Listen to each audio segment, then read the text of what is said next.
right, we're back with Gail Wolfenden-Steib, and today we're going to talk to her about her belly dance costuming business, Rukshana Rocks. So tell me a little bit about the name of your business and why it got that name. It's really pretty basic. My belly dance name is Rukshana. Right. That's what I dance under around town. Rocks is Arabic for dances. But it's not spelled rocks. No, it's R-A-K-S. Right. Do you have a website for your business? I do. It is RukshanaRocks.com. What inspired you to go into business for yourself? The recession. The recession? Yeah. Yeah. The theater companies that I was resident costume designer for all folded.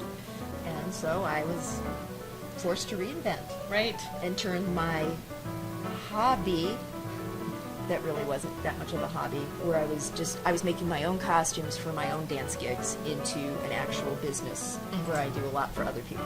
Right. And so how do you get clients for this? Mostly word of mouth at this point. That makes sense. I go and I used to do a lot of festivals and I used to have a ready-to-wear line. But when Plaza de Anaya, which was a studio in town, closed, that was the end of my storefront. Right. Because I am lazy and I have no desire to sell on Etsy or online in any sort of electronic marketplace. I would rather work with the customers and actually know the garment fits. Right. So they're happy, so they tell their friends happy things, and then they come back to me. So there's a big enough belly dance community in the Phoenix metropolitan area to support or to help support? Oh, yeah. Yeah, that's Oh, great.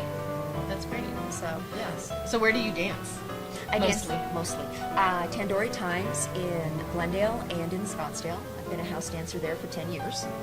Yes, I've seen you a couple times. You're great. It's fun. It's a good dinner. It is excellent food. They were on Check Please not too long ago. Oh, too.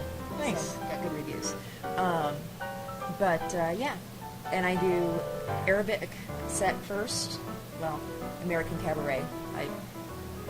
I do a little bit of everything. And a Bollywood Bhangra fusion set for the second set. Bollywood Bhangra. What is that? That sounds awesome. It sounds very Indian. It is Indian. Which, hence the Bollywood. See how smart I am? It's like I know about belly dancing. No, but you're okay. No, basically think of it as a really good aerobic workout. Yeah. If you really want to know what Bhangra is, Google Bhangra Empire and go look at what they do on YouTube. And I don't do near as much as they do, but wow. When you're doing belly dance costumes, how different is that from stage costumes for something like here? It depends if I'm doing it as a stage piece for someone or if I'm doing it as someone who does restaurants. Because to equate it back to the old cosplay, hall costumes are restaurant costumes. Stage costumes are when you're in the masquerade. So you're talking something that has to be looked at versus the long throw. And there's a big difference. You still construct them to last through the wars because they get worn and abused and hand down. The resale market for dance costumes is really good. So if you maintain them and keep them in good shape and treat them well, you can get your money back out of them. Nice. Within reason. So it's a good investment, or a decent investment. yes, it's a very decent investment. Again, depending on what you do, what your size is, like some of the gals that are completely average, 34 BC, 5'4" to 5'5", hips, height, weight proportionate, they can buy theirs really inexpensively because they're easily found. When I first started, I worked with several gals that had mastectomies because as long as you can move tissue, you can get cleavage and you can do a lot. And I would work with plus size, and I would work with the gals that were just way too tiny to buy off the rack. Right. Because, Who needs specialty garments? right. They can come to you and get things that actually fit. Yeah. And God forbid, your hem be level. My biggest pet peeve is uneven hems. Just saying. So that I did a lot with hemming. Right. Well, that makes sense because people don't realize that if you just take something off a body and hem it, it's not going to be even when you put it on the body because the butt sticks out Well, and then you also and changes the length. You also have what I refer to as Ahmed or Ahmed's Camel, who makes the costume.